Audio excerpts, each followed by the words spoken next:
जरूरत तो नहीं होनी चाहिए बहुत ज्यादा, फिर भी आप चाहें तो पूछ लीजिए।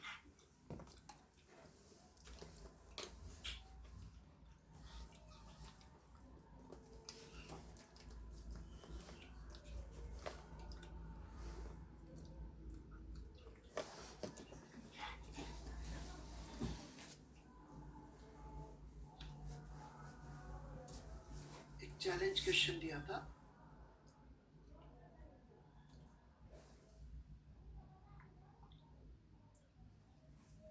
तो कई बच्चों ने कर लिया, दैट्स सो हैप्पी। पोस्ट करने को मना किया था, मुझे भी ऐसे ही याद है, फिर भी कुछ लोगों ने पोस्ट कर दिया है। तो हाँ, पोस्ट भी बड़ा सुंदर किया है, तो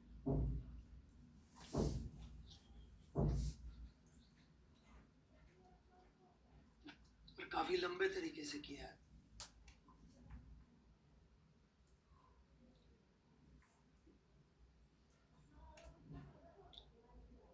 कुशाग्र सिंह सही है, लेकिन इस फर्स्ट इक्वेशन तक पहुंचने में आपने काफी खून बहाया है, राइट। ये सबसे क्रिटिकल चीज थी, वो आपने सही लिखी है। डेल्टा जेड बाय जेड जो होगा वो because of sigma S because of sigma Y, और ये नेगेटिव का साइन का यूज करके जोड़ लिया और फिर इनको कर लिया, मतलब परफेक्ट। इसके आगे से परफेक्ट सब लोग कॉपी कर सकते हैं इसके आगे से। और इस इक्वेशन तक पहुंचने का तरीका इनका बिल्कुल फॉलो मत करिएगा, बिल्कुल बकवास है, वो आप मेरा तरीका फॉलो करिए। वॉल्यूम एक्स वाई जेड होगी, लॉग वी लिख लीजिए, log of x plus log of y plus log of z, और इसको कर दीजिए डिफरेंशिएट।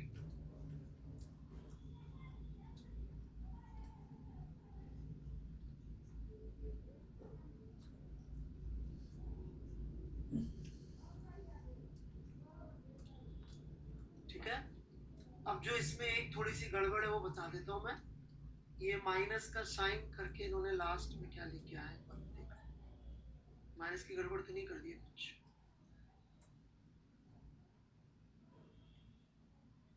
नहीं ठीक है, एक्चुअली वो P जो है ना वो प्रेशर है, तो थोड़ी सी माइनस की गड़बड़ एक तरह से तो है।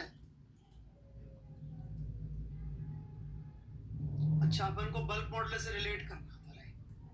तो bulk modulus is minus dv by v upon p। नहीं सही आ रहा, सही आ रहा, ठीक है ठीक है। तो बल्क मॉडुलस अपना आ जाएगा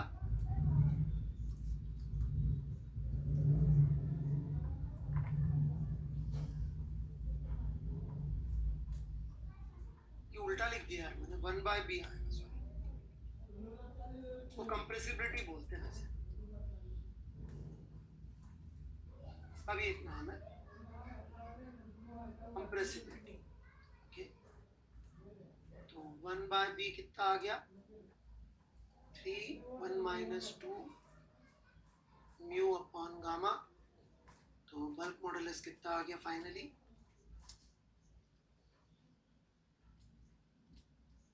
गामा अपॉन 3/1 ठीक है बेटा। यहाँ पे P का मतलब डेल्टा P है, प्रेशर में रखा हुआ है, एक्स्ट्रा प्रेशर में, इसका मतलब ठीक है।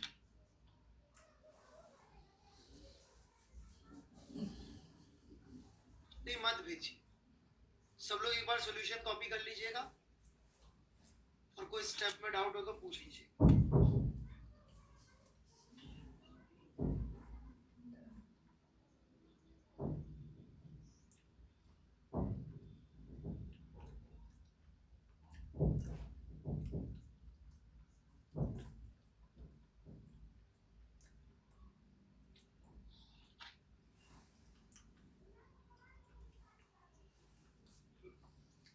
हाँ जी, प्रेशर में रखेंगे तो वॉल्यूम कम ही हो रहा होगा।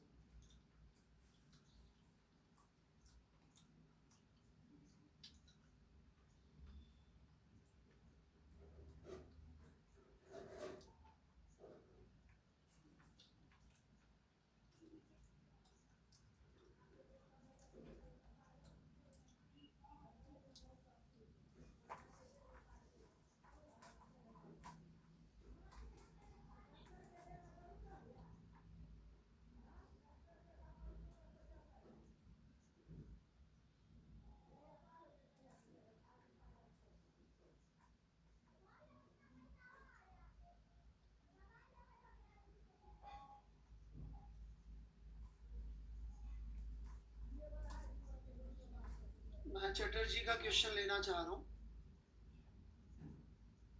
लिख लिया सबने? चलिए जी। चटर्जी क्या मेथड लगाया है, थोड़ा सा लिख देते तो बेहतर रहता। मैं कोशिश करता हूँ समझने की।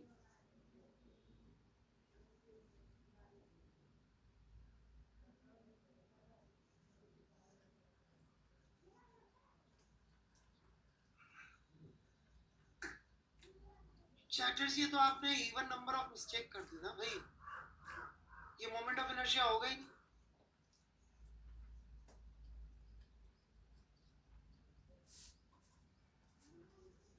या लिख बोल मोमेंट ऑफ इनर्शिया है, इस एक्सिस के अबाउट मोमेंट ऑफ इनर्शिया लिखने जाएंगे तो ये तो आएगा ही।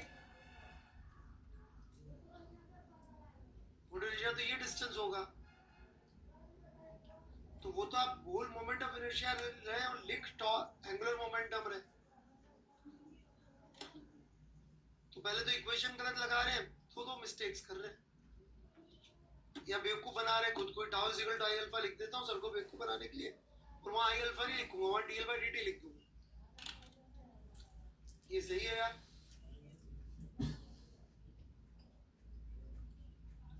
है भाई चटर्जी?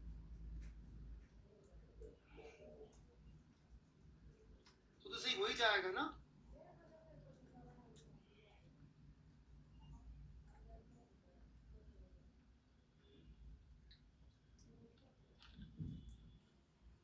तुम खुद को भी ऐसे बेवकूफ बना लेते हो, सही आदमी है।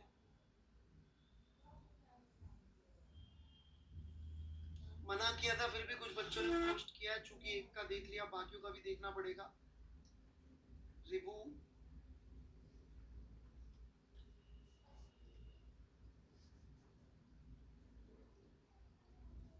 काफी मजदूरी करी है बेटा यहां तक पहुंचने में, राइट? आपने देखा होगा मैं कितना एफर्टलेसली पहुंच गया था यहां तक। रिवू है कि नहीं भाई? बंदा खुद है ही नहीं। अच्छा है, बाकी तो सारा लॉजिक वैसा ही लग रहा है, सेम टू सेम है भाई रिवू जी।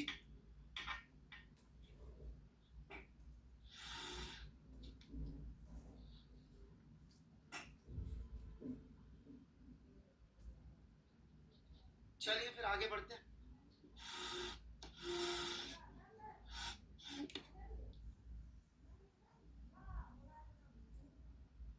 यादव साहब ने क्या डाल दिया? क्लास।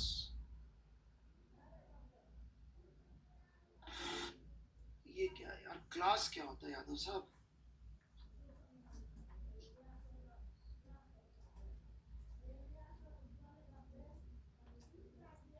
क्लास में कोई होमवर्क दिया था? ओ यस।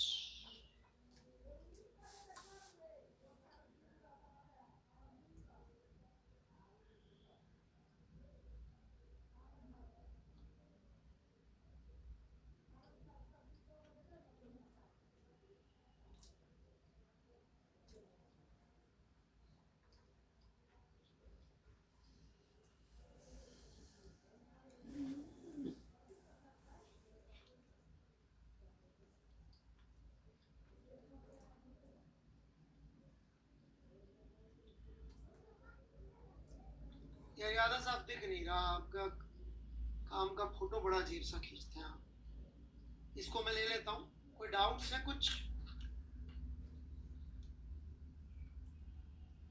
Any doubts?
चलिए जी, कोई डाउट नहीं दिख रहा तो मैं शुरू करूं आगे।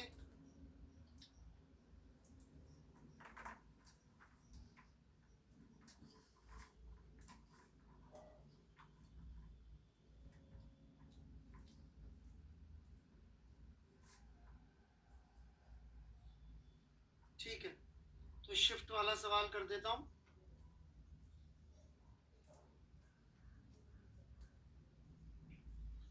और फिर आगे बढ़ते हैं।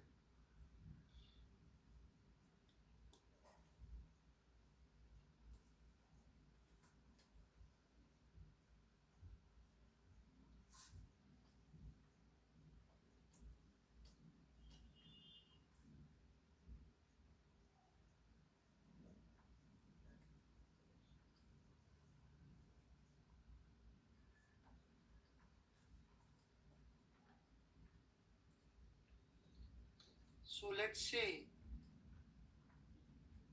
ये अपनी पोजीशन से पता तो है नहीं कौन आगे बढ़ेगा। ये एक्स आगे बढ़ गया, ठीक है।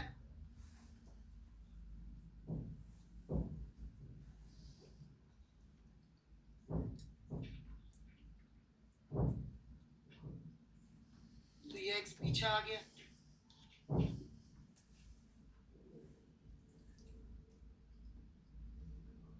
तो एक्स हमें निकालना है, तो इसकी इस टेम्परेचर पे लेंथ है L1 प्लस एक्स, और होनी चाहिए थी L1 1 plus alpha 1 delta theta, और है कितनी L1 प्लस एक्स। यदि वो येलो वाली रॉड होती थोड़ा और आगे जाती, येलो वाली रॉड होती तो और आगे जाती। एग्रीड और नॉट?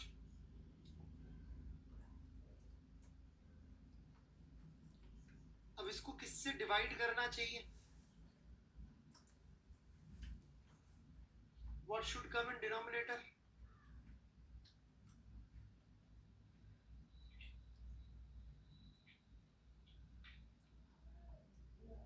एक्चुअली तो आना चाहिए बच्चों ये पूरी टर्म। नहीं, L1 प्लस एक्स तो बिल्कुल नहीं आना चाहिए, क्योंकि इस टेम्परेचर पे इसकी नेचुरल लेंथ ये है।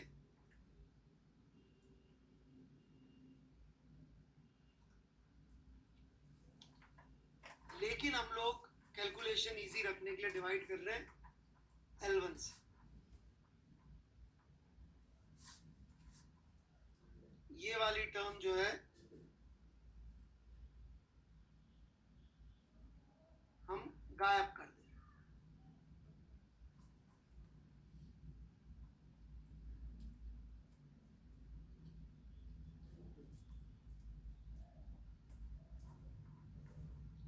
तो ये स्ट्रेन इन 1 होगा। एग्रीड और नॉट?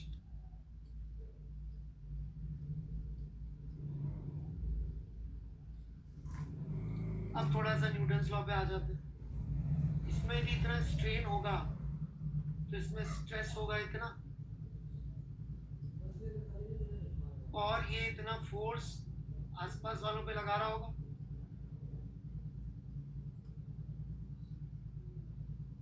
मतलब एसेंशियली ये इस फोर्स से इसको पुश कर रहा होगा, या येलो वाली रोड इसको इस फोर्स से पुश कर रही होगी। तो F1 must be equal to F2। लिख लें यहां तक।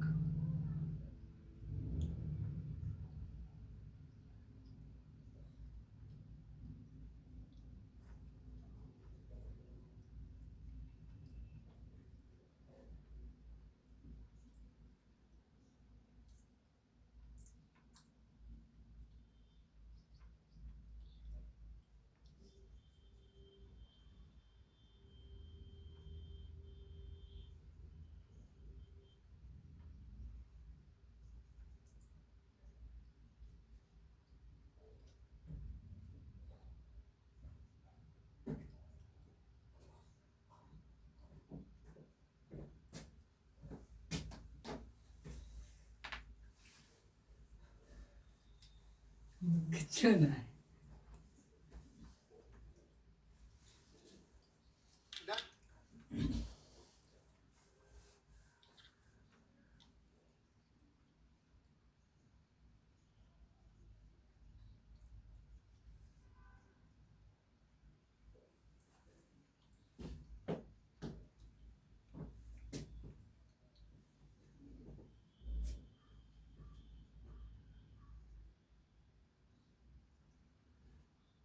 इसके आगे थोड़ी सी मैथ्स करनी पड़ेगी, मेरे को थोड़ा आलस आता है करने में।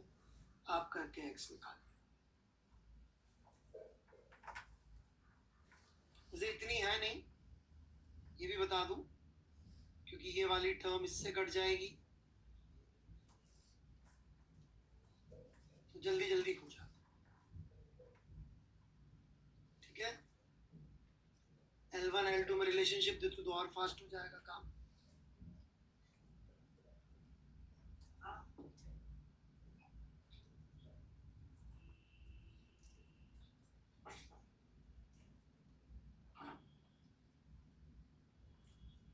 ठीक है,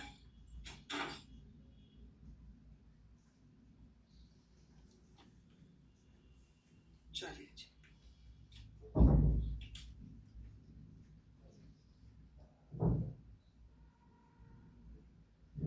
आगे बढ़े।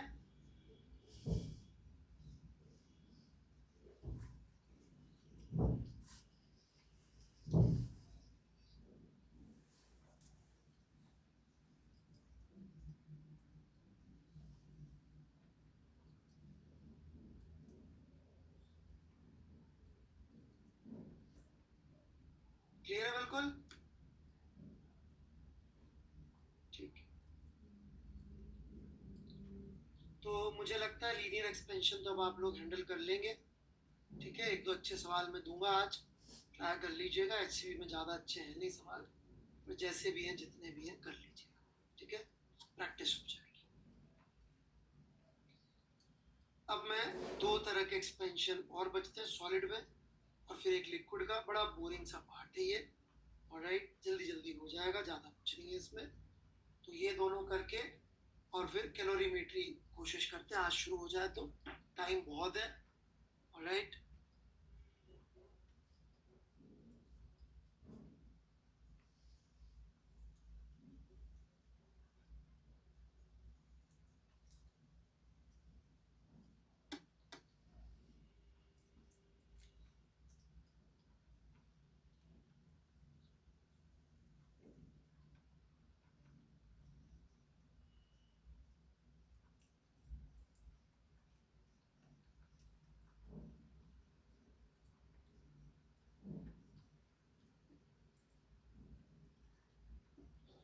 ठीक है,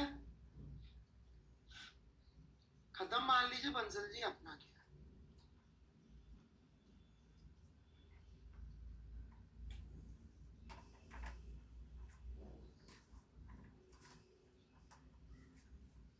रिजिड बॉडी की शीट जब आपसे हो जाए,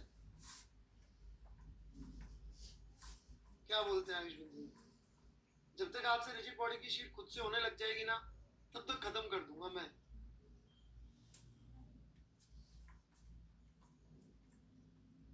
पहले 7 वाला दूं कि 5 वाला दूं नीरज जी? सीधे 7। अपना क्या 7 वाला अरे है भाई, ये कथूरिया को शीट ही करनी होती है, इसको शीट ही मांगता रहता है। कई लोग तो बता रहा हूँ ना, मतलब अच्छा इनसे पूछ लो कि बेटा तूने क्वालिटी की शीट खत्म कर ली क्या? सर ऐसी बात है मत करो सर, आप पैसे मैंने दिए ना, तो सर मैं मांगूंगा सर, आपने तो पैसे दिए तो आप कैसे मांग सकते हो sir? Who is the customer? अरे हाय बिछाना पर पैसा तो तुझे में कला घुसा ले दी अब हेरा गेला मैं कस्टमर हूं।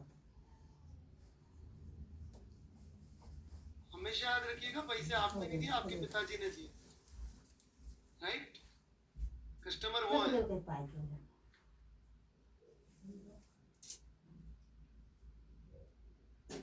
आप स्टूडेंट हो, स्टूडेंट ही रहो।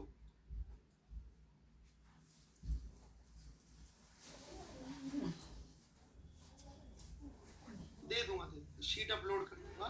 Thank you for reminding me, ऐसे ही मजाक कर रहा हूँ। एक्चुअली वो नाम देख के थोड़ा सा दिल में बुरा बुरा सा फील हो रहा था, राइट?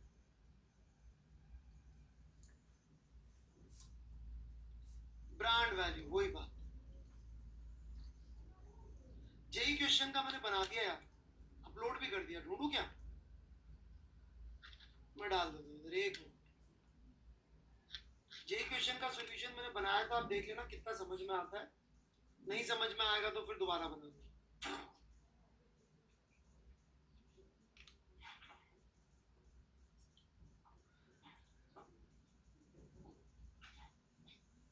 एक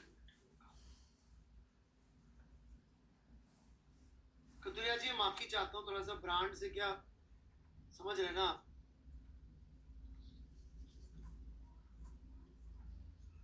अरे इसमें आप क्या कर सकते हैं, आप भी मजबूर हैं, आपकी ब्रांड ही ऐसे। अच्छा पता है, मैं मजाक नहीं कर रहा था, आई वॉज वेरी सीरियस। आपको बड़ी इंटरेस्टिंग चीज बता दूं, किसी ने कंपनी का नाम सुना आईटीसी? किसी को फुल फॉर्म पता है?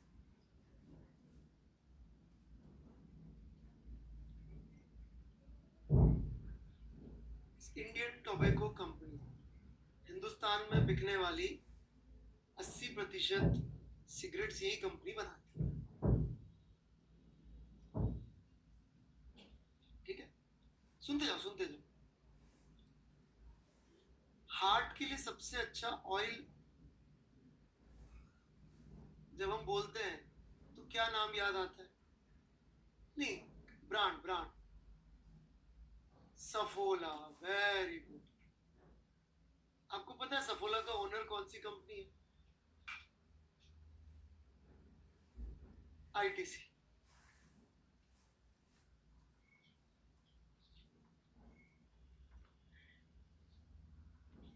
सबसे अच्छी क्वालिटी का आटा कौन सा आता है घर में?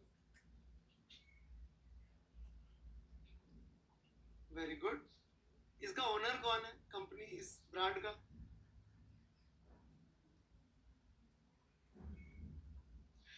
यदि आईटीसी अपने नाम से आटा बेचे तो कोई खरीदेगा?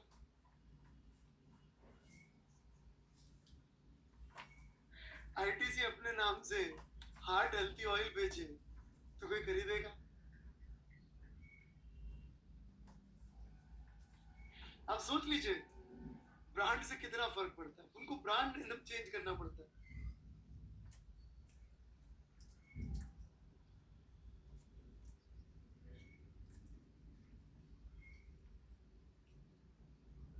सिगरेट बेचने का पाप है वो। यार अपलोड नहीं किया क्या?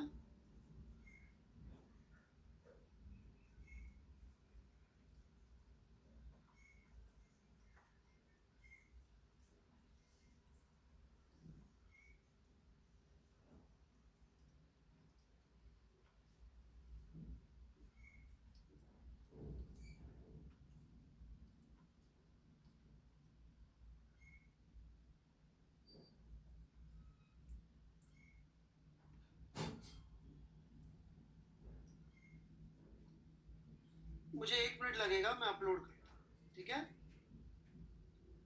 वो अपलोड ही नहीं होता, आई एम सॉरी, पता नहीं ऐसे कैसे। 1 मिनट में अपलोड हो जाए। मैं यूट्यूब पे अपलोड कर दे रहा हूँ, फिर आपको उसका लिंक बता।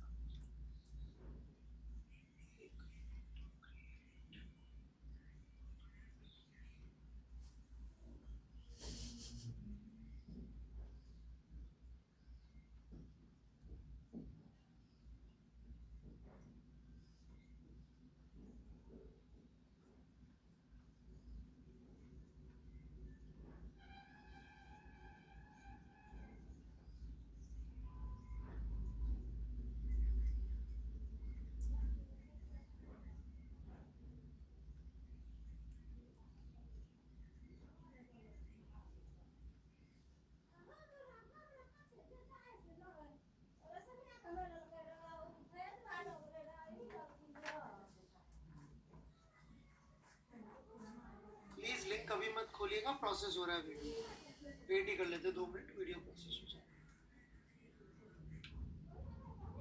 नहीं तो आप मुझे छोड़ के पहले मेरा वीडियो देखने लग जाएंगे। इतने बड़े वाले तो आप नहीं सकते।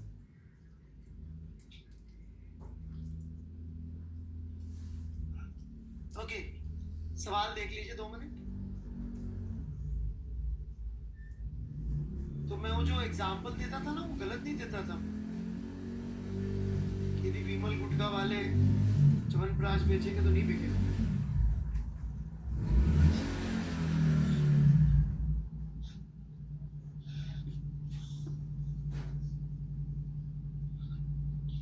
तो एक रॉड थी, सीधी खड़ी हुई थी, ठीक है, स्मूथ सरफेस है, कहीं कोई फ्रिक्शन नहीं है, एक कॉर्नर में सीधी खड़ी हुई थी और हल्का सा डिस्टर्ब हुई, फिसलने लगती, ठीक है।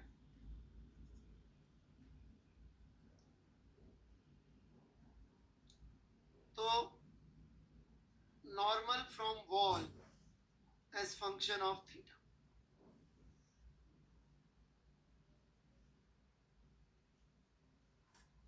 बहुत सिंपल सा सवाल।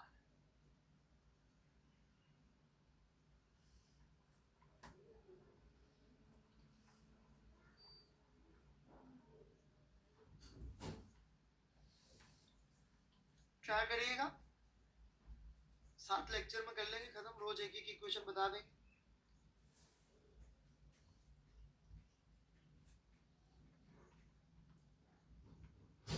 चलिए बड़े आगे।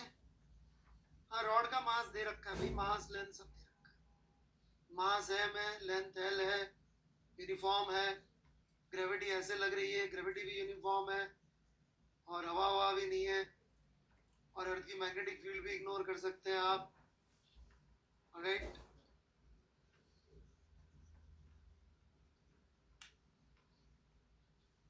चलिए पढ़ाई करें आगे की।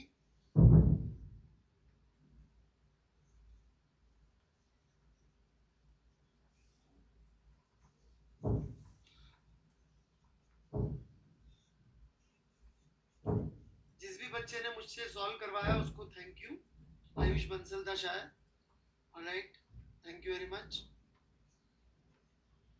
अच्छा, नेहा थी, as a function of theta, पहले सीधा था रॉड और फिर फिसलने लग गया ऐसे ऐसे, तो as a function of theta चाहिए नॉर्मल।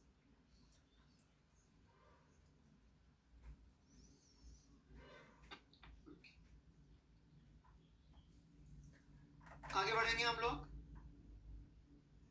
Superficial expansion. नाम सुन के लगता है नकली है, बिल्कुल नकली नहीं है, असली है। यहाँ पे सुपरफिशियल का मतलब एरिया से, राइट, एरिया का एक्सपेंशन। तो आइडिया ये है कि हमारे पास से मान लीजिए कोई ऐसी बॉडी है, तो इसका एरिया कैसे एक्सपेंड होगा। तो देखिए उसका तरीका बड़ा सिंपल है, यदि एक डायमेंशन x से एक डायमेंशन y है, 2D में यदि हम लिखें तो ये तो रैंडम सी बॉडी है, परंतु यदि कोई रेक्टेंगुलर बॉडी होती तो उसका एरिया अपन ने लिख दिया होता A0, जो कि होता L1 into L2, राइट। और एरिया का एक्सपेंशन अपन लिखते A0 नया टेम्परेचर पे बीटा डेल्टा थीटा। आप बोलेंगे बीटा क्या भला है, बीटा एरिया के एक्सपेंशन का फॉर्मूला है, right. So this would be equal to L1 1 plus alpha 1 delta theta into L2 1 plus alpha 2 delta theta. परंतु इट सो हैपेंस कि alpha 1 and alpha 2 are equal. मैं इसलिए बता रहा हूँ, कभी कभी कोई ऐसा प्रॉब्लम आ सकती है अल्फा 1 अल्फा 2 बराबर ना हो, आ सकती है ऐसी प्रॉब्लम। ओके, जैसे कि जो क्रिस्टल्स होते हैं ना, क्रिस्टल्स,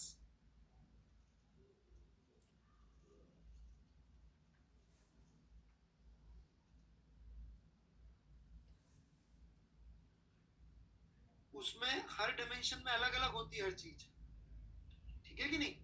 उसमें एक डायमेंशन में वेरिएशन अलग होता है, दूसरे डायमेंशन में अलग तरह का variation, right.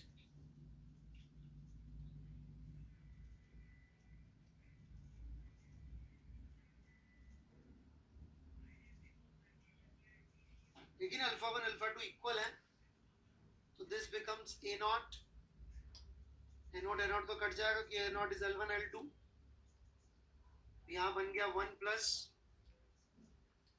Beta delta theta इधर बन गया 1 प्लस अल्फा डेल्टा थीटा का square, so that is 1 plus alpha delta theta का square plus 2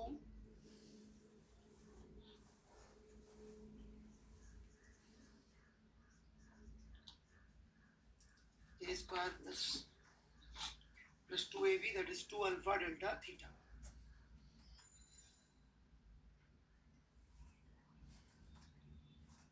generally alpha delta theta का स्क्वायर बहुत छोटा आता है तो उसको हम इग्नोर कर देते हैं और बीटा की वैल्यू 2 अल्फा आ जाती है, ठीक है, क्योंकि अल्फा डेल्टा थीटा बहुत छोटा आता है। निरंजन मैनन जी, यदि आप लिखने में विश्वास रखेंगे तो बेहतर रहेगा, बाकी फिर आपकी जिंदगी है।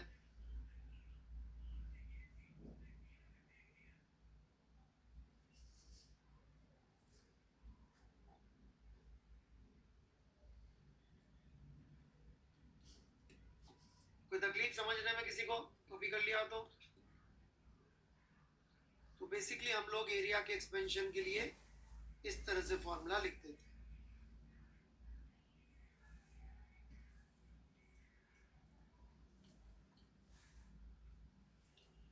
ठीक है, आगे बढ़े।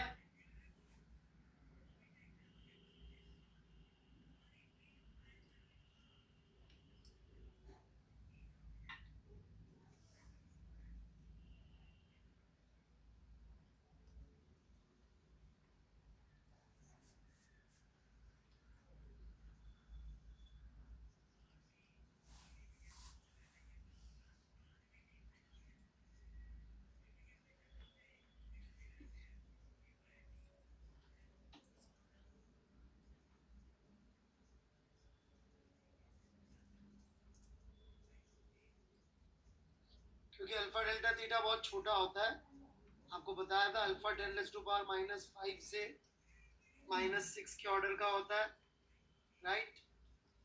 और delta theta practically 20, 25, 50 degree Celsius ले सकते हो आप, उससे ज़्यादा लोगे तो अल्फा कांस्टेंट ही नहीं रहता। ठीक है सर, मैं आपसे एनएलएम मेगा क्विज वाला डाउट कब पूछ लूँ? क्लास शुरू हुई थी तब आप कहाँ थे सिंगला जी? सच सच बताइएगा कितनी बजे आपने लॉग इन किया इस क्लास में? सौर आई हैव सेंट, किसको सेंड कर दिया बे?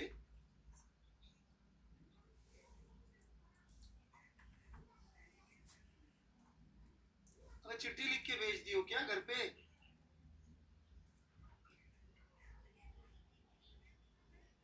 वही तो पूछ रहा हूँ, दोबारा डाल।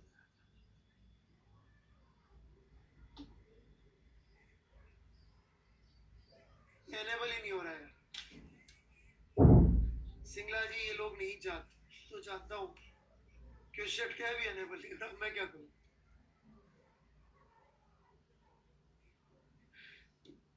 विश्वास करिए नहीं हो रहा है एनेबल।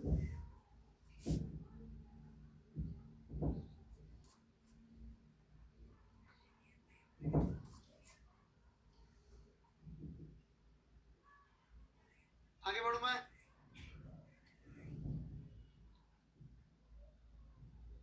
सिंगला जी अगली क्लास में पूछ लेना, क्वेश्चन टैब लेक्चर के दौरान हो गया तो बता दूंगा, ठीक है ना?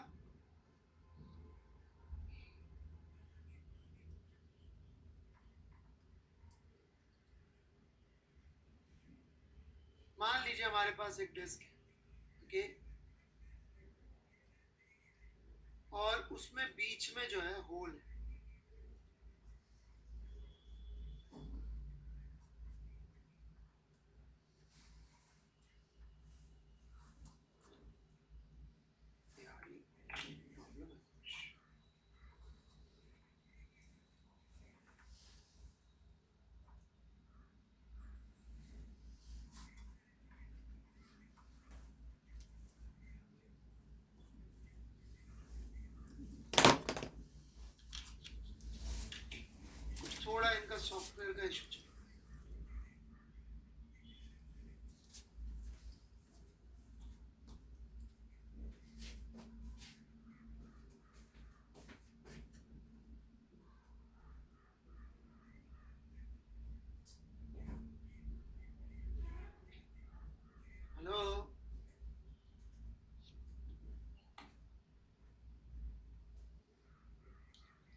का भी ऑप्शन नहीं है, कहाँ गया?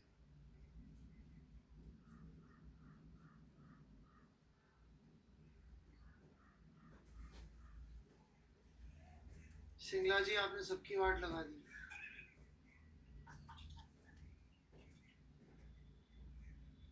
मैं टेलीग्राम ग्रुप ओपन कर रहा हूँ, देखिए कुछ सुनाई दे रहा हो तो वहां पूछ लेना है।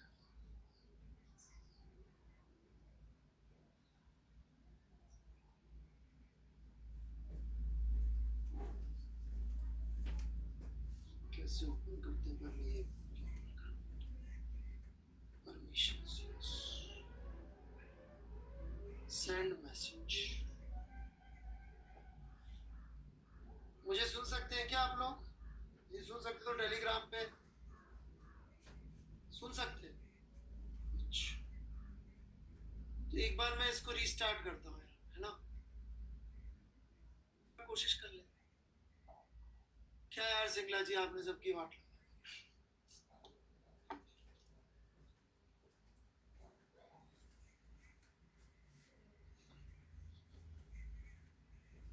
मतलब चलता ऐसे भी जाएगा। अरे मुझे नहीं दिख रहे मैसेज।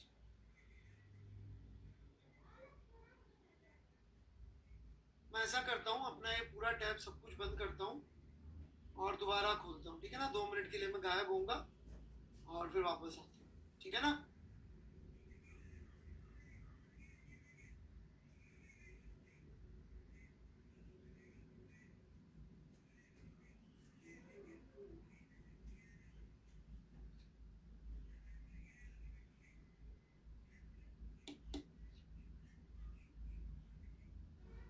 अरे यादव साहब आप भेज पा रहे, मुझे भी तो दिखना चाहिए ना कमेंट।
एक दूसरा जुगाड़ और है यार, मैं ट्राई करता हूँ। गिव मी 3-4 मिनट्स, मैं दूसरे तरीके से जुगाड़ कोशिश करता है, ठीक है?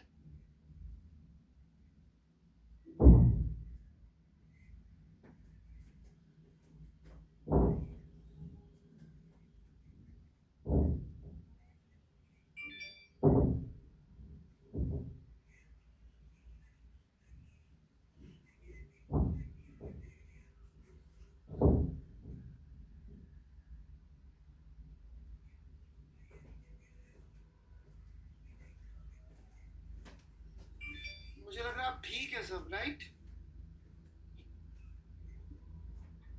Yes, I can see your messages.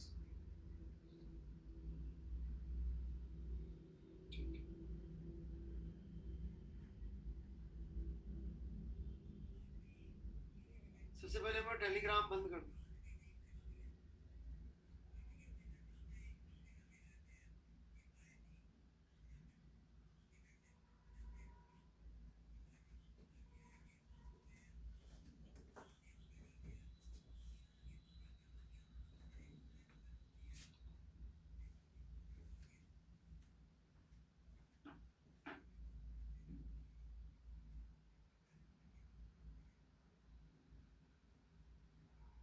अच्छा राघव सिंगला जी, ये वाला डाउट, इक्वेशन तो बनानी पड़ेगी, मैं थोड़ी बनाऊंगा आपके लिए। जबरदस्ती आपने सबका इतना टाइम वेस्ट करा। अटेम्प्ट के बिना मैं डाउट नहीं बताता,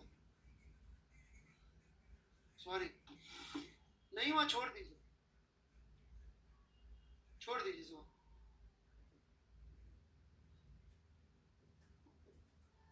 मुझे एक ट्राई तो दिखा दो, आपने 3 दिन ट्राई किया कि 3 साल? मुझे क्या मालूम, मेरे को एक अटेम्प्ट तो भेजो। 3 साल ट्राई कर लिया आपने, मैं नहीं चेंज कर रहा अपना स्टेटस।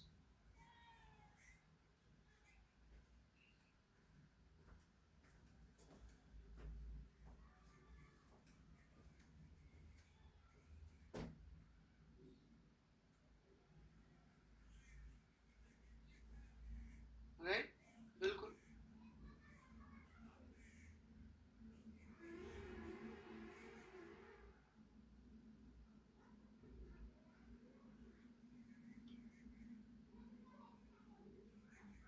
मैं बढ़ूं आगे, तो ये एक कैविटी है।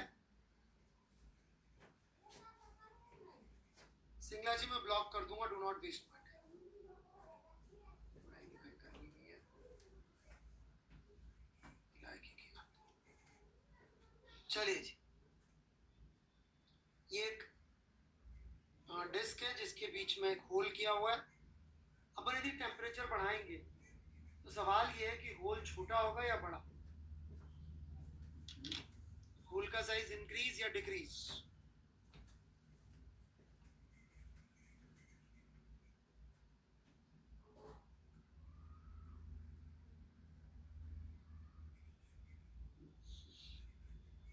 टेम्परेचर बढ़ाएंगे तो सेम रहेगा।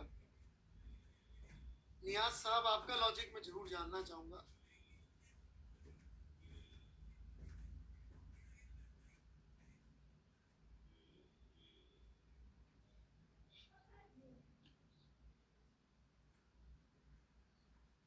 कोई लॉजिक के साथ लिखना चाहेगा?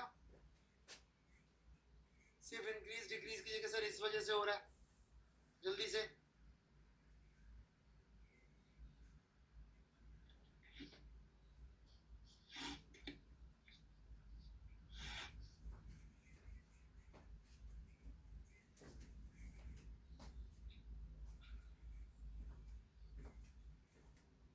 ओके, सेम रहने वाला बंदा। चलिए अब मेरा लॉजिक सुनिएगा।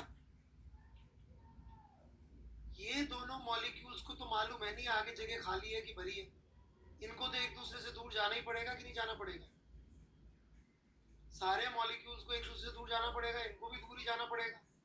वो तभी संभव है जब एक्सपेंशन हो। इनफैक्ट थोड़ी देर के लिए मान लीजिए, थोड़ी देर के लिए मान लीजिए कि ये भरा होता और अपन ने यहाँ पे पेन से लाइन खींची होती बस, तो वो लाइन बड़ी होती कि नहीं होती? क्योंकि इन अंदर वालों को थोड़ी मालूम है बाहर कोई है कि नहीं है, इनको तो सबको एक दूसरे से दूर जाना है। इनको तो सबको एक दूसरे से दूर ही जाना है। So that's why it would be thermal expansion, definitely.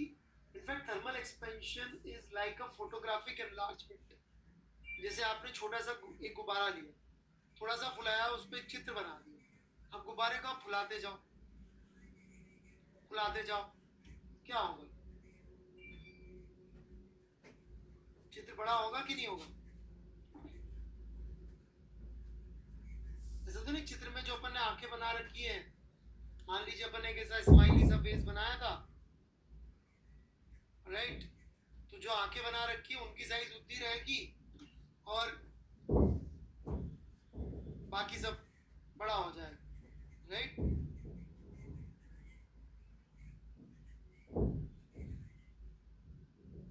ऐसा तो नहीं होगा ना?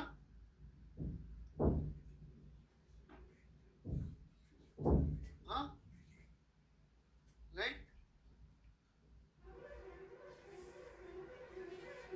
अपन ने एक बंदे की फोटो ली जिसका नाम है चमन सिंह, उसका यदि अपन ने फोटोग्राफिक एनलार्जमेंट कराया तो फोटो बन गई चिंपो की। चिंपो की तो फोटो नहीं बन जाएगी ना चमन सिंह की फोटो। यू अंडरस्टैंड चिंपो, right? Ayush Bansari don't understand चिंपो।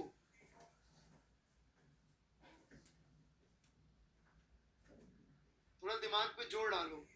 चिंगपो नाम का आदमी आपको किधर मिलेगा? भारत देश से उत्तर में, दक्षिण में, पश्चिम में, पूरब में, मैं नाम नहीं है। करेक्ट?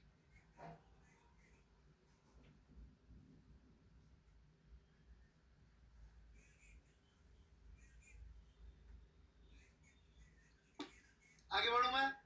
सबको याद रहेगा? होल्स भी बड़े ही होंगे, छोटे नहीं होंगे।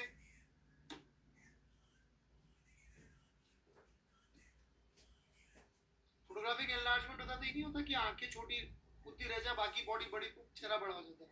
आंखें भी उसी प्रोपोर्शन में, सब कुछ उसी प्रोपोर्शन। Easy enough?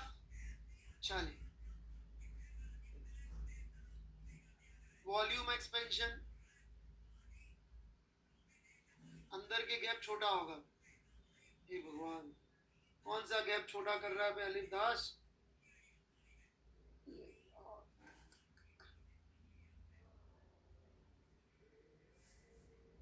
कौन से अंदर के?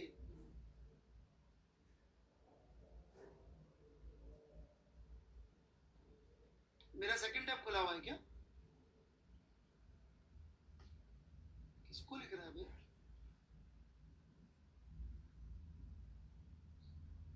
चलिए,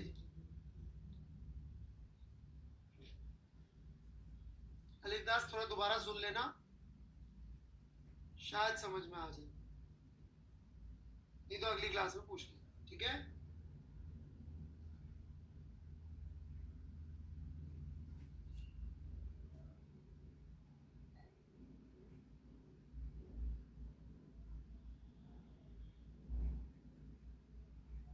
आगे बढ़े। वॉल्यूम एक्सपेंशन में टाइम नहीं वेस्ट करना चाहता, सीधे फॉर्मूला लिख रहा हूं। कैसे आया समझाने की भी इच्छा नहीं, खत्म हो गया, ठीक है?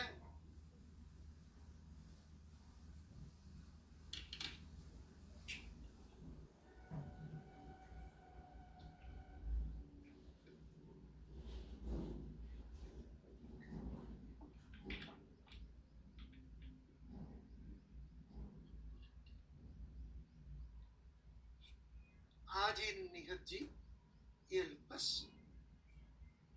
मैंने भी ऐसी नहीं जितना पढ़ा दिया। खुश?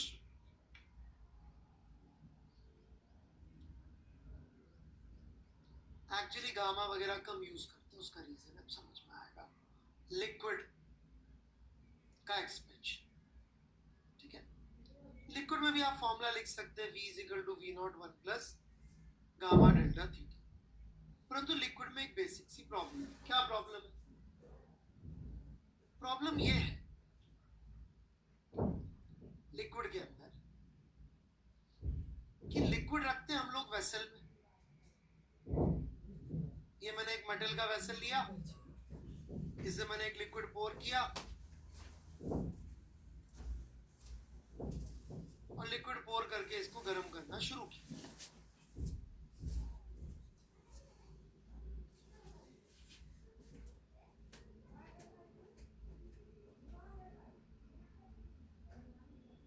ठीक है?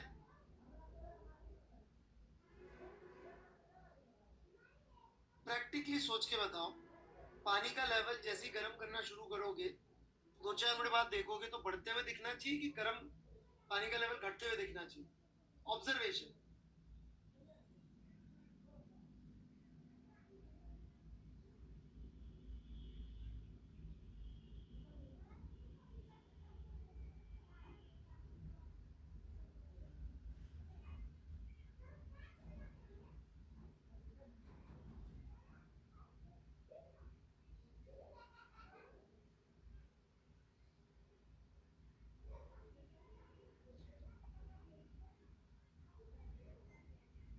क्यों घटते हुए दिखना चाहिए?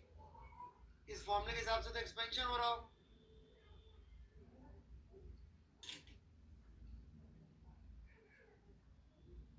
पैन एवोपरेट हो जाएगा, वो नहीं आदमी।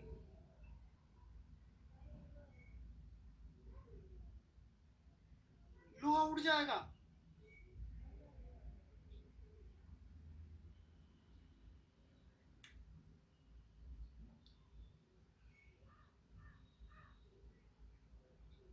भाई मैं इसका आंसर नहीं दे पाऊंगा, सॉरी। तो बेसिकली क्या होगा, लिक्विड वेसल का एरिया बढ़ेगा। बढ़ेगा कि नहीं बढ़ेगा वेसल का एरिया? यदि वेसल का एरिया बढ़ेगा तो क्या होगा?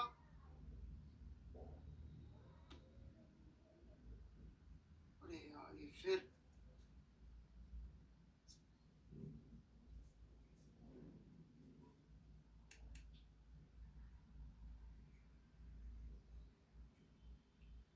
यदि वेसल का एरिया बढ़ेगा तो क्या होगा, लिक्विड का लेवल कम, क्योंकि लिक्विड गर्म बाद में होगा, पहले गर्म कौन होगा, वेसल। पहले वेसल गर्म होगा फिर लिक्विड गर्म, तो हाइट डिक्रीज हो जाएगी। तो प्रॉब्लम यही है कि यदि अपन देख के वॉल्यूम नापने जाएंगे तो गड़बड़ हो जाएगी, राइट? इसलिए बड़े लोगों ने एक दूसरी बात कही, उन्होंने क्या कहा कि density into volume which is mass would be same,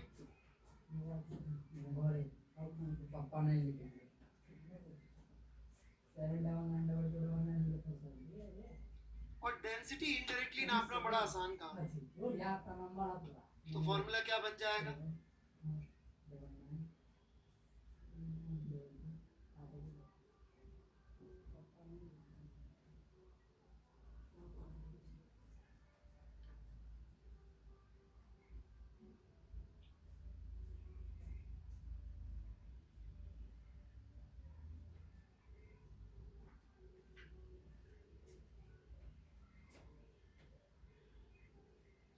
ये बन जाएगा डेंसिटी का फॉर्मूला। इसको नापने के मैं आपको एक दो जुगाड़ सिखा देता हूँ, and we are done with this chapter. छोटे छोटे चैप्टर है ये, आप देख सकते हैं वर्मा जी ने 4 लाइनें खर्च करी, 2 पैराग्राफ में चैप्टर खत्म किया ही, 2 पैराग्राफ।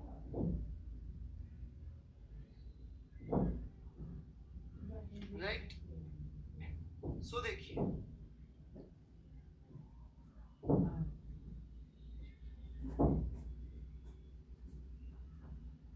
ये एक वेसल है, इसमें अपन ने लिक्विड भरा, फिर अपन ने क्या किया, इसमें एक सॉलिड लिया और इस सॉलिड को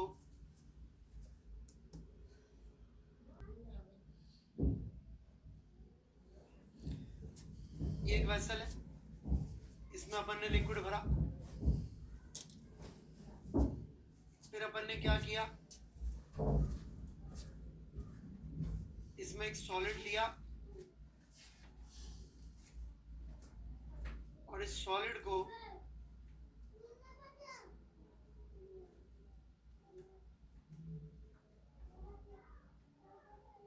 एक ब्लॉक से बांध के टांग दिया, राइट?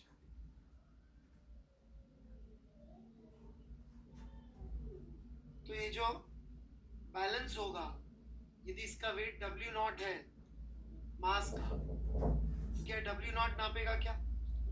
नहीं ना। ये जो वेट दिखाएगा वो होगा W0 माइनस बॉयंसी। बॉयंसी का फोर्स कितना लग रहा होगा, density of liquid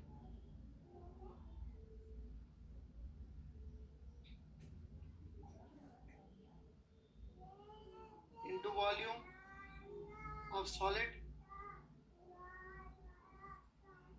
into G, rho Vg। इतना तो सबको आता होगा। अब इसको बाहर निकाल लो, टेम्परेचर डेल्टा थीटा बढ़ा दो, फिर से दोबारा इसमें डुबो, फिर से वेट नापो। अब की बार जो नापोगे आप,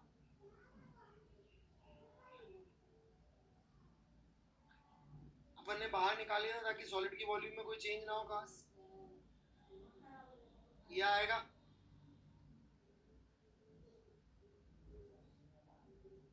राइट, सब्ट्रैक्ट कर दीजिए।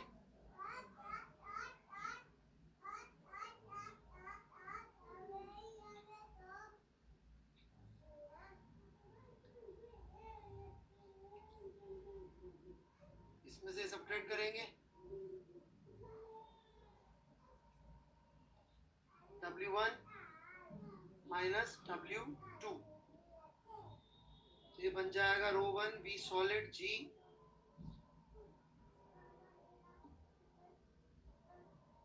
1 by 1 plus gamma delta theta minus 1,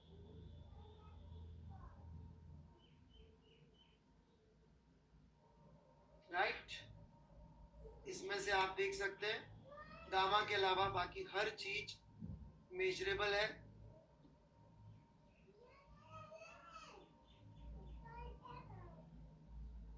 तो ये सब आपने नाप रखी है एंड यू आर डन। आया समझ में? ये बेसिकली आपकी लिक्विड की डेंसिटी है सेकेंड टेम्परेचर। तो आपने यहाँ पे नापा तो सही, पर through density not through volume. Through volume नापेंगे तो बड़ी प्रॉब्लम हो जाएगी।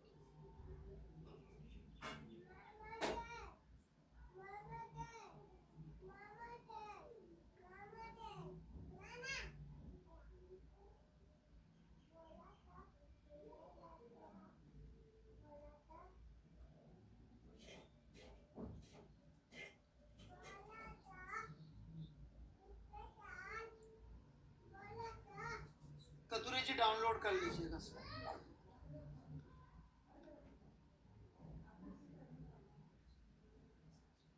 सुप्रीत राज जी 9वीं 10वीं कक्षा में पढ़ाया जाता है बॉयंसी का फॉर्मूला, आपको नहीं आता तो याद रख लीजिए, मैं जब फ्लूइड पढ़ाऊंगा तो बता, हालांकि केमिस्ट्री में ही बताया हूँ।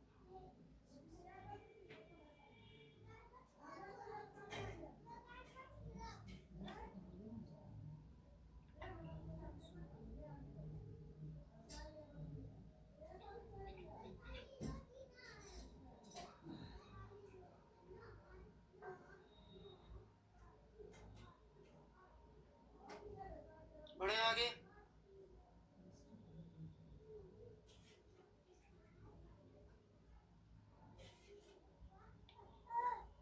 चलिए जी, लेट्स प्रोसीड फर्दर।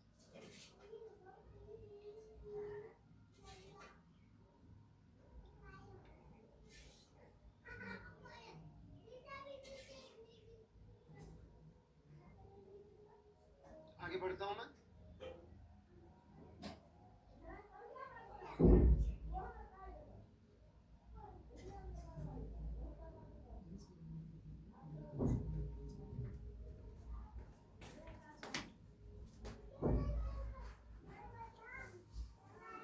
मान लीजिए अपन ने एक ऐसी ट्यूब ली,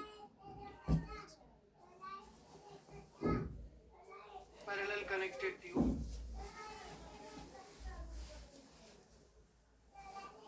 और इसमें अपन ने लिक्विड भर दिया।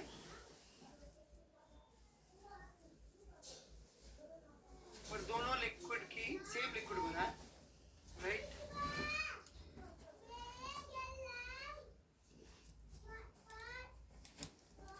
और दोनों आर्म्स में टेम्परेचर अलग अलग मेंटेन कर लिया।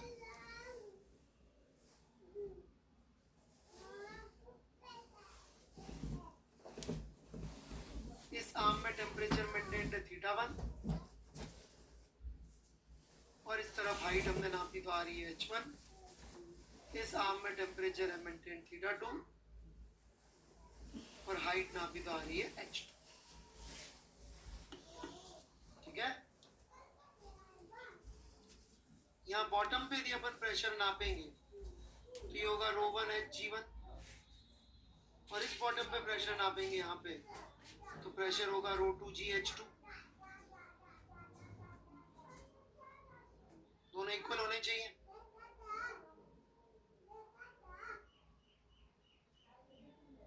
हाइट नापी जा सकती है।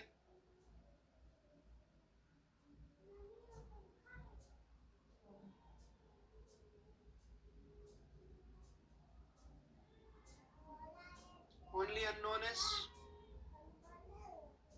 gamma. Problem solved.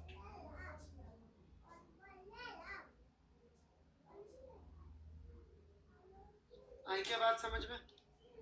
तो इसे इनडायरेक्ट तरीके से आप लिक्विड का एक्सपेंशन नाप सकते।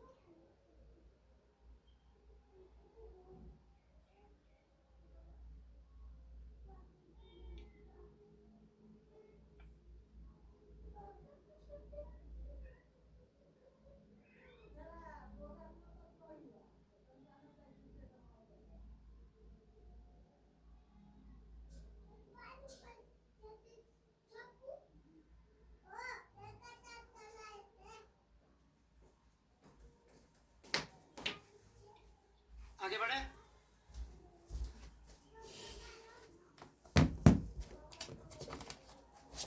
सो लास्ट नहीं सॉरी अभी तो हीट ट्रांसफर बाकी है। छोटा वाला एक लास्ट चैप्टर कैलोरीमेट्री, ये भी बहुत छोटा सा ही है, ठीक है। और इसको भी थोड़ा सा आज और थोड़ा सा अगली क्लास में करके हम लोग खत्म कर देंगे, ठीक है। शुरू करें। छोटे छोटे से पोर्शन है, मतलब आप मान सकते हैं कि ये जो कोर्स की ऑफिशियल डेट है उसमें 4 लेक्चर और बाकी है शायद। तो जो ऑफिशियली सेकंड कोर्स शुरू होगा सीधे केटीजी से शुरू होगा या हीट ट्रांसफर से शुरू होगा। लिखा हीट ट्रांसफर होगा बट वो मेरे ख्याल से हीट ट्रांसफर भी आधा तो हो चुका, ठीक है। केटीजी थर्मोडायनामिक्स बचेगा बस। तो ये समझ लीजिए आप नवंबर और दिसंबर ये 2 महीने और होंगे, यानी अल्टरनेट भी चल रहा है अपना, उसमें फ्लूइड एसएचएम और यही बचेगा केटीजी, तो आराम से हो जाना चाहिए, ठीक है। मैं पहले फ्लूइड लूंगा फिर एसएचएम।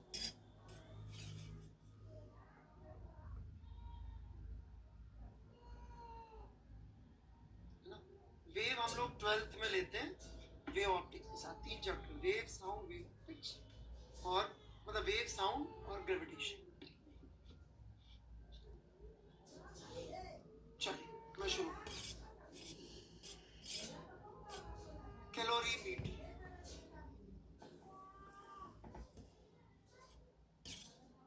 ये महाफर्जी चैप्टर है। Kalpesh Kature, what is rho 1? Density in this part of the liquid.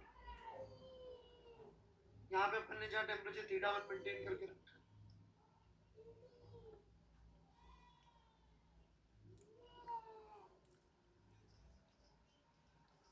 ये इक्वेट किया ना प्रेशर, OGH प्रेशर, यहाँ G से G काट दिया और रो 2 को अपन ने फॉर्मूला बताया ही था, रो 1 upon 1 plus gamma delta theta होता है।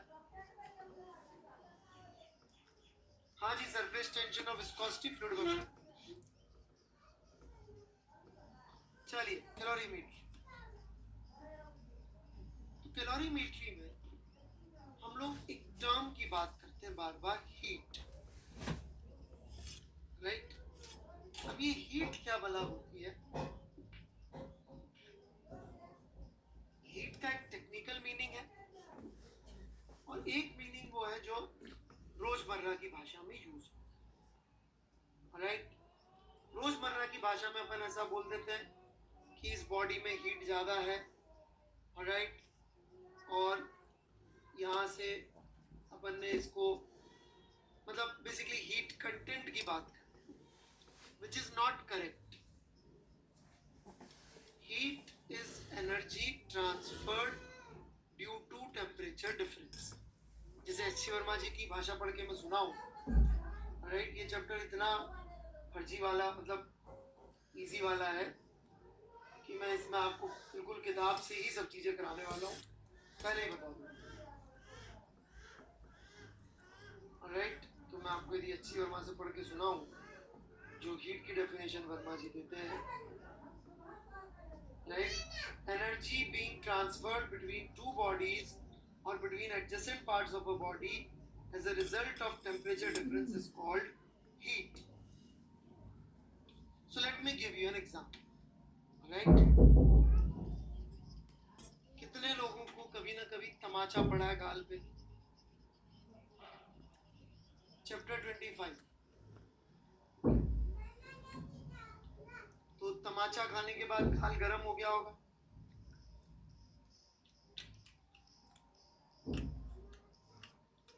थप्पड़ पड़ती है तो गाल गर्म गर्म नहीं हो जाता?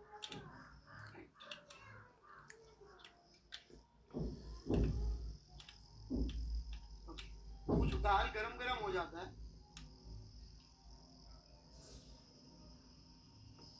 वो, स्वाति जी लड़की आपको कौन मारेगा? राइट, मम्मी भी। मम्मी मारेगी ज्यादा से ज्यादा, मम्मी का हाथ में कितनी ताकत है? राइट है भाई यादव साहब? पापा के हाथ का थप्पड़ में थोड़ी बात होती है।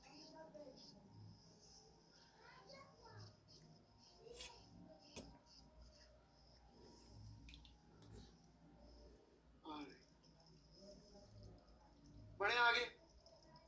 तो जो प्रोसेस है, जब थप्पड़ मारी और गाल गर्म हो गया, इस प्रोसेस में हीट इन्वॉल्व है कि नहीं?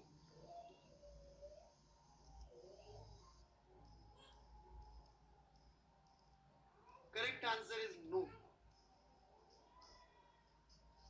हॉट हेड जरूर इन्वॉल्व। थप्पड़ मारने वाले का भेजा गर्म था, हाथ थोड़ी गर्म था यार।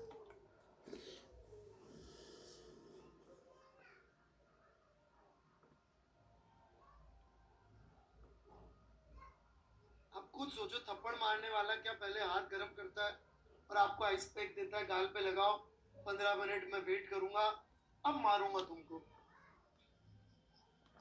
टेम्परेचर डिफरेंस कैसे थोड़ी गर्म हो रहा है?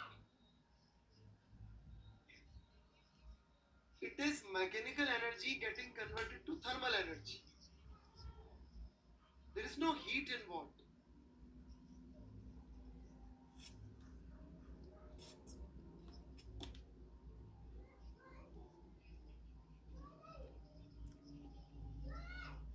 हाँ, गाल पे थप्पड़ पड़ने के बाद जो बाकी का इलाका गर्म होता है, that may be heat, क्योंकि यहाँ ब्लड गर्म हो गया, वो गर्म गर्म ब्लड फ्लो होकर जा रहा है, वो हीट। या जैसे अपन ऐसे ऐसे करते हैं, सर्दी आ रही है अभी, तो इसमें हीट नहीं है involve. Heat is energy in transit to temperature difference. हाँ, यहां से ब्लड फ्लो की जब बाकी के हाथ में जाएगा, that may be heat.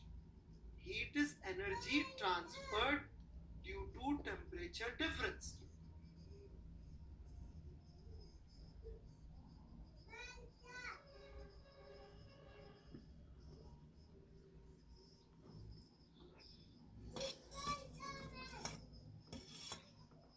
Got it?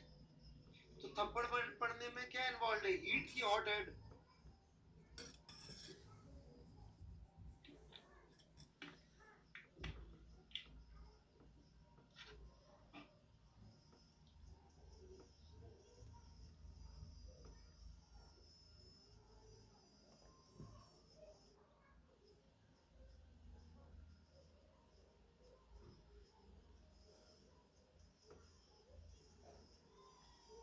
Chatterjee कुछ पढ़ाना चाह रहे हैं, अंकुश जी बताइए साहब, किसको किस में कन्वर्ट कर दे रहे हैं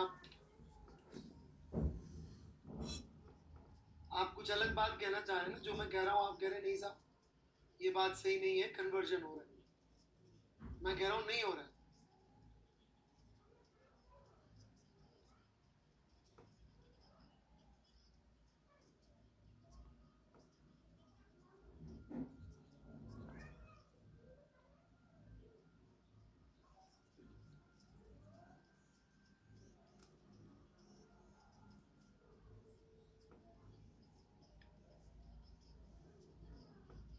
बढ़े आगे। बेटा जो भी ये नाम लिख के आया था, बाकी बच्चे डिस्टर्ब हो रहे हैं इसलिए ब्लॉक किया है। आप मुझे जितनी चाहे गाली दे सकते हैं, ढेला फर्क नहीं पड़ता मेरे को। राइट, मेरे एटीट्यूड को लेके मेरा बॉस भी यही कहते थे, सारे बॉस, 2 ही बॉस हुए हैं अभी तक, दोनों बॉस यही कहते थे कि बहुत ही खराब एटीट्यूड है इस आदमी का। हाँ, जब काम होता था तो जरूर बुला लेते थे, जब भी कोई कॉम्प्लिकेटेड काम होता था तो मुझे बुला लेते थे, बाकी एटीट्यूड को लेकर तो यही कहते थे। राइट, इनफैक्ट एटीट्यूड को लेके तो मुझे वो बहुत अच्छी पिक्चर तो नहीं है, 3 इडियट्स का लास्ट वाला सीन याद आता है। Right, one of the last वाला, नौकरी वाला, कि साहब मैं एटीट्यूड रख लेता हूँ, आप नौकरी रख लो।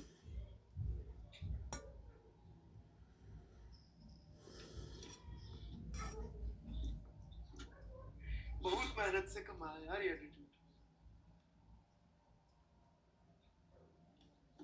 Right,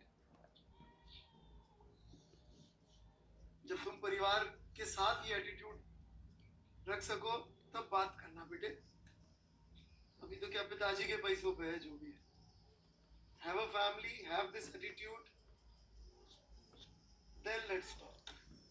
Be responsible for the family and then keep this attitude and provide for your family.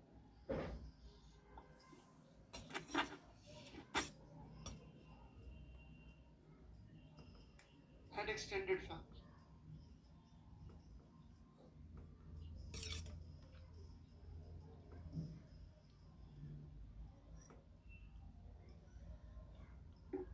चलिए जी, बड़े आगे, हीट क्लियर है सबको? एनर्जी, चटर्जी आप कुछ कहना चाह रहे थे? मैं एक बार बंद करूंगा, सिर्फ चटर्जी लिखेंगे। ऑलराइट, थप्पड़ में कहीं हीट इन्वॉल्व नहीं है। Mechanical energy getting converted directed to thermal energy, thermal energy is not heat. तो चटर्जी कुछ कहना है तो कहिए आप।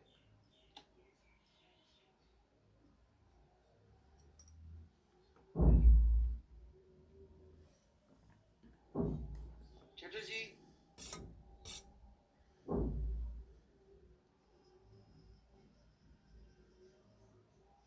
ओके, तो थप्पड़ में हीट इन्वॉल्व नहीं है, थप्पड़ खाने के बाद वो हीट नहीं है, थर्मल एनर्जी है। थप्पड़ मारने से पहले वो मैकेनिकल एनर्जी थी।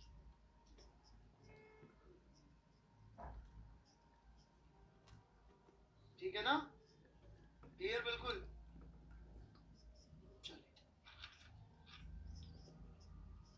इनफैक्ट वर्मा जी की भाषा में मैं सुना दूं, बड़ा अच्छा कहते हैं। फिर मैंने जो बेस्ट लाइन पढ़ी थी वही बता दूंगा। It is energy in transit whenever temperature difference exists. Right? Temperature difference कैसे एनर्जी ट्रांसफर, ये वही दूंगा। क्या एनर्जी इन ट्रांजिट। मैंने जो बेस्ट लाइन सुनी थी हीट को लेके वो ये थी, heat is a verb not a noun. Heat क्रिया है, संज्ञा नहीं। संज्ञा समझते हैं आप? जैसे मैंने बोला घोड़ा दौड़ता है, तो घोड़ा क्या हुआ? संज्ञा। दौड़ता है क्या हुआ? क्रिया। तो हीट एक क्रिया है, संज्ञा नहीं। एनर्जी इन ट्रांजिट मतलब इस क्रिया को हम लोग हीट बोलते हैं। ठीक है, चलिए।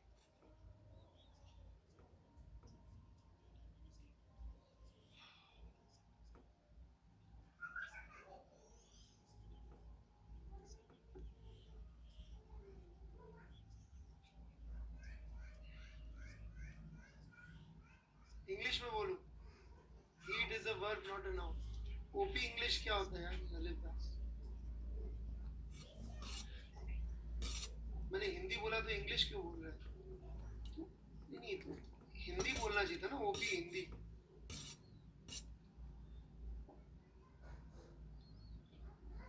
चलिए, आई हैव नो आइडिया।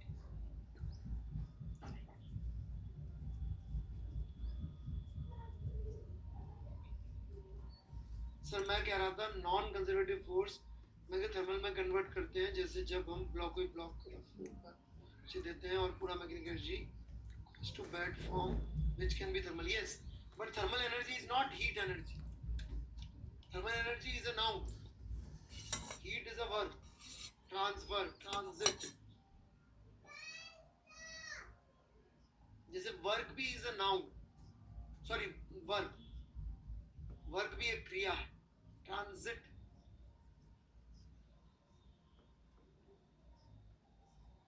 ठीक है? तो thermal energy is not same as heat. ये थोड़ा सा आपको समझना पड़ेगा.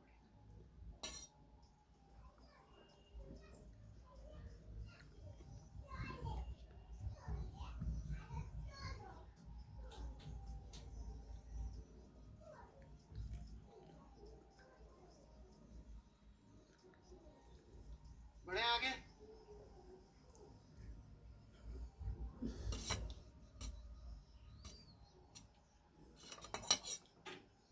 चलिए जी, आगे बढ़ते हैं. तो पहले जमाने में लोग ऐसा सोचते थे कि थर्मल एनर्जी या हीट जो भी होती है, ऑलराइट, वो एक सर्वव्याप्त भगवान की तरह का फ्लूइड होता है, कैलोरी. और इसका मेजरमेंट उन्होंने माना था कि 1 ग्राम पानी को 14.5 से 15.5 डिग्री सेल्सियस तक एक एटमॉस्फेरिक प्रेशर पे टेम्परेचर बढ़ाने के लिए जो हीट चाहिए होगी उसे 1 कैलोरी कहेंगे. इनफैक्ट यहीं से आपका फॉर्मूला आता है स्पेसिफिक हीट, जहां पे स्पेसिफिक हीट क्या हो जाएगी. स्पेसिफिक हीट के लिए हम कहते हैं भाई, या स्पेसिफिक कैपेसिटी भी कहते हैं कभी कभी, heat required per unit amount per unit temperature rise है. 1 डिग्री टेम्परेचर बढ़ाने के लिए 1 यूनिट मास के लिए जितनी हीट चाहिए होती है, that is known as specific heat, या कभी कभी इसको स्पेसिफिक हीट कैपेसिटी भी कह देते हैं.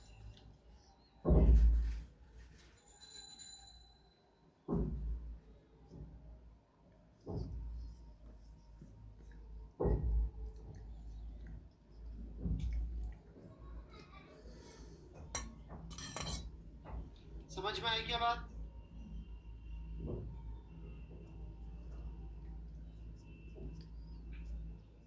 तो यदि कोई ऐसे लिख के दे दे आपको जूल में कि भाई 4200 जूल पर किलोग्राम केल्विन, तो यूनिट से भी आप समझ सकते हैं कि वो स्पेसिफिक हीट की ही बात करता है. ठीक है? क्योंकि एक और टर्म आती है जिसको कभी कभी यूज करते हैं, that is heat capacity. Heat capacity होती है ऑब्जेक्ट्स की, और स्पेसिफिक हीट होती है मटेरियल की.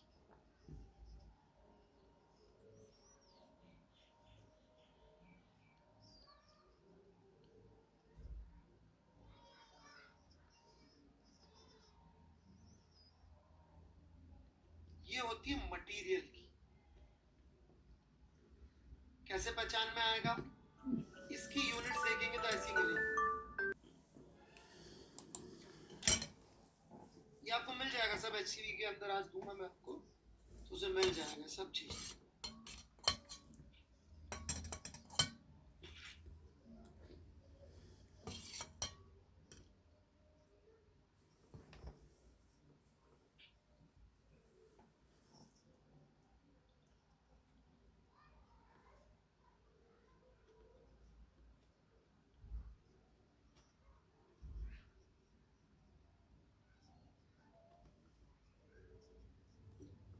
ठीक है?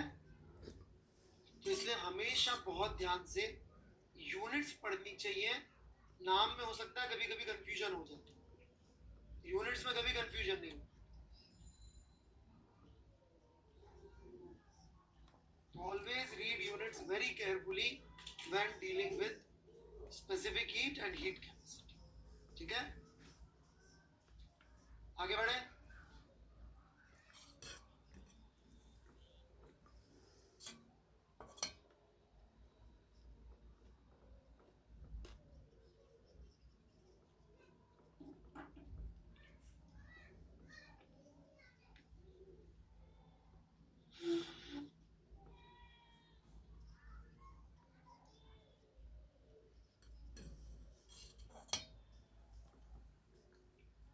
Okay,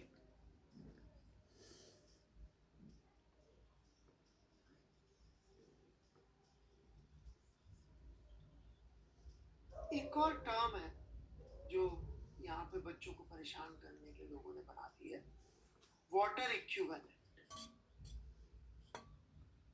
which is another way of giving heat capacity.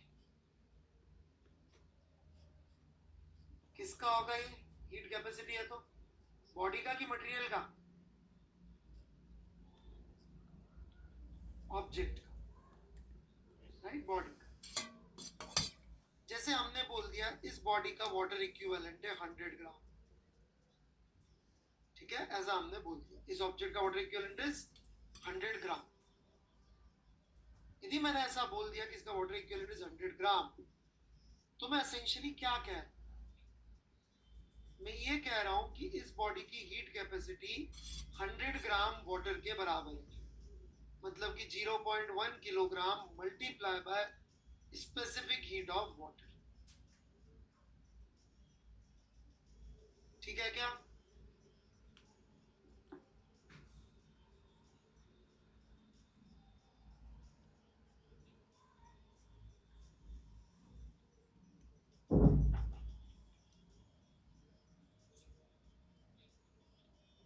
तो अब मैं क्या चाहता हूं कि आप लोग चैप्टर 25 में जो मैं सेक्शन बता रहा हूं, राइट, जैसे पढ़ भी लेंगे तो कोई नुकसान नहीं है, पढ़ तो सारे लीजिए, okay.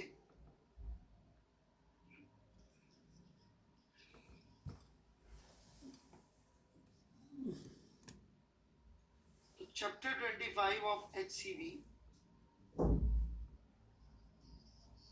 with all worked out,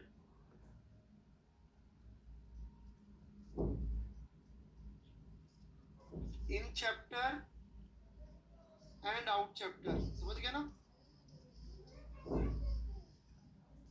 ये सब आपको कॉपी करना है। 6 बाहर है, 4 अंदर है, 10 सॉल्व एग्जाम्पल है टोटल, सब समझ में आ जाए, ठीक है। फिर भी मैं एक लास्ट छोटी चीज और बता देता हूं, आपका काम हो जाएगा। एक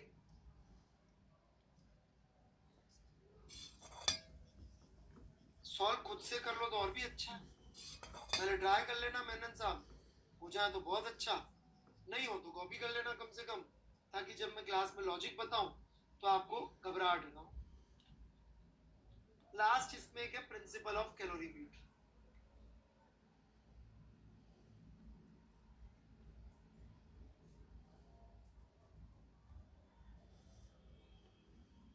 ये क्या कहता है प्रिंसिपल ऑफ कैलोरीमेट्री? कि भाई in isolated system heat given is equal to heat receive. सही बात है, आइसोलेटेड सिस्टम में एक ऑब्जेक्ट या एक बॉडी के पार्ट ने जितनी हीट दी है, दूसरे ने बची हुई ने उतनी रिसीव करी होगी, क्योंकि बाहर से तो कोई हीट आ नहीं रही। तो इस पे बेस आपको बहुत सारे सवाल मिल जाएंगे, जहाँ हीट गिवन होगी m1 s1 डेल्टा थीटा 1, और दूसरी तरफ यदि एक एक ऑब्जेक्ट है तो वो इसके बराबर, ये 2 हैं तो वो दूसरा एक और ऑब्जेक्ट का है, इधर भी है तो इधर भी है। समझ में आई क्या बात? इसमें कुछ समझाने का है नहीं मेरे पास। फिर एक और चीज यहाँ पे आएगी, मैकेनिकल इक्विवेलेंट ऑफ हीट। ये मैं पढ़ा नहीं रहा हूँ, ये सब अगली क्लास में कवर करूंगा, राइट। अब ये क्या है मैकेनिकल इक्विवेलेंट ऑफ हीट?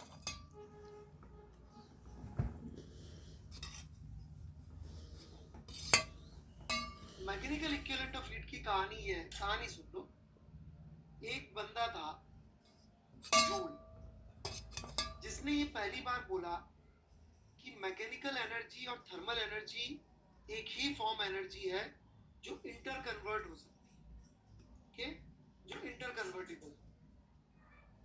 इसलिए उनके नाम पे ये नाम रखा गया, और उन्होंने ये कैलकुलेट करके बताया कि 1 कैलोरी 4.186 जूल के बराबर होती है, मतलब 4.186 जूल के बराबर मैकेनिकल वर्क को यदि आप हीट में कन्वर्ट करेंगे तो 1 ग्राम पानी का टेम्परेचर 1 डिग्री सेल्सियस से बढ़ेगा। तो ऐसे करके बिल्कुल फर्जी सा चैप्टर है ये, राइट। आप कॉपी करके आए, मैं सारे सॉल्व एग्जाम्पल लिखूंगा, कुल जमा 10 सॉल्व एग्जाम्पल है, 20-25 मिनट लगेंगे। पर आप पेन चला के आएंगे तो फायदा ये होगा कि आपको खटखट समझ में आएंगी चीजें, ठीक है। और थ्योरी भी मैं HC वर्मा की ले लूंगा, उसमें कुछ वो नहीं। और जो उसने 2-3 मेथड बता रखी है उसको दिल पे नहीं लेना है, वो बहुत समझने की कोशिश नहीं करनी, बहुत यूजफुल भी नहीं। सर वो 7 इक्वेशन वाली सवाल का टाइम कब तक है आप बताओ? Dussehra, Diwali, Christmas, happy new year, Republic day,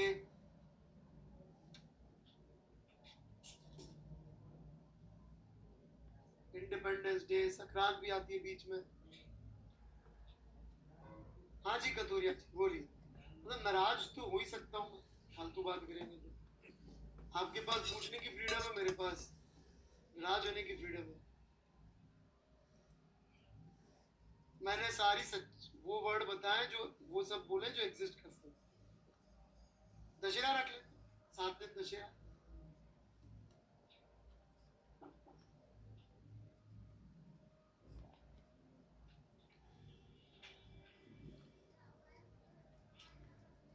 Ravan 10 सिरों वाला होता था, अपनी प्रॉब्लम 7 सिरों वाली है।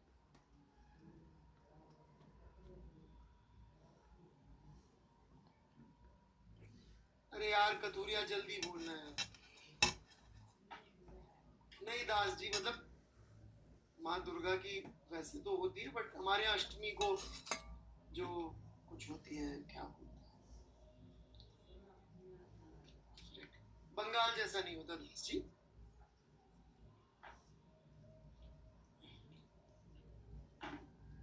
हाँ जी इस वाले में नहीं, इस वाले में नहीं पढ़ाऊंगा इनको, हमने 11th में नहीं पढ़ा।